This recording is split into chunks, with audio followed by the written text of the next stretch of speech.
Well, the weather has been dramatic yet again, has it not? I mean, here we go into last half of June and thinking, okay, it's going to be more like summertime. And instead, no, we get these raging storm systems that come through. We call those an MCS in meteorology. It's just one of those acronyms that we use, but it describes northwest flow where storms make their way a lot of times out of Colorado and Kansas, kind of like what we had Sunday night going into Monday morning. Then today we got another round. This time a pocket of wind that's shaded in dark blue. This is the Doppler velocity product, right? So when radar sends out a beam, it not only can detect the intensity of what the radar beam's bouncing off of, it can tell you how fast and what direction it's moving, if it's moving toward or away from the radar. So sure enough, that was a strong inbound into the radar, showing 80 to 90 mile per hour winds just above the ground out near Mustang and near Union City, just south of El Reno, before it raked across the southern sides of the metro. And then we started getting the reports.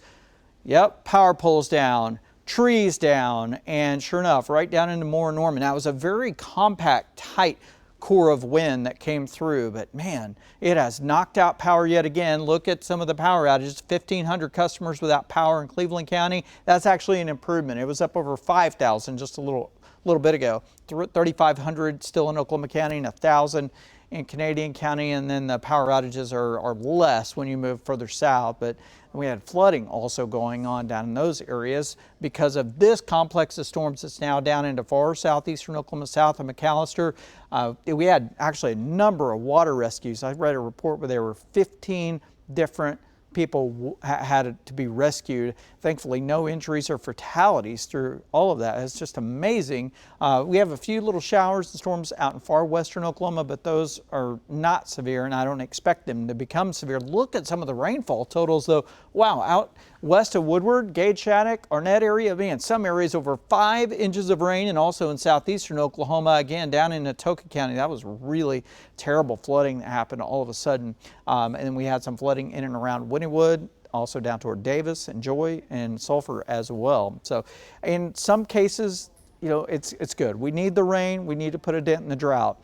It's nice when it doesn't come with the wind damage. And I don't have to tell you that for those of you who've lost some trees that you probably really wanted or liked. So that's a tough thing. A few more storms possible here for the next couple of days, windy and humid as well. And we do have a heat wave coming next week. It does all look a lot more like summer as we go into next week and the pattern changes. Oklahoma City right now, temperature 74. And the winds, they're out of the southeast. They're light at 8 miles per hour. Not bad. Temperatures right now across the state, you'll believe it or not, it made it into the 90s in the Panhandle, but most of us in the 70s. I even saw several areas in the 60s for a while across northeastern Oklahoma.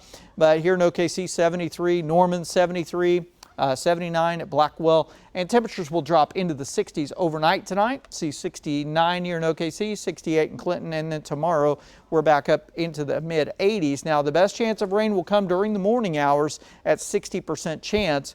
Those highs will make it back up into the upper 80s tomorrow, though. Looking at predictor, there's 9 a.m. Look at 9 a.m. Yeah, thunderstorms pretty widespread. They come through around 10:30 to 11, and then they're out of here. But we do have a marginal risk, 1 out of 5, for some severe weather tomorrow, and then also a risk on Thursday. That's a level 2 out of 5, mainly across northern Oklahoma. So 2 alert days coming up for us for tomorrow, and again on Thursday. Friday is an impact day, and then after that, look at the heat. 100s next week. You're up to date with the latest First Alert forecast.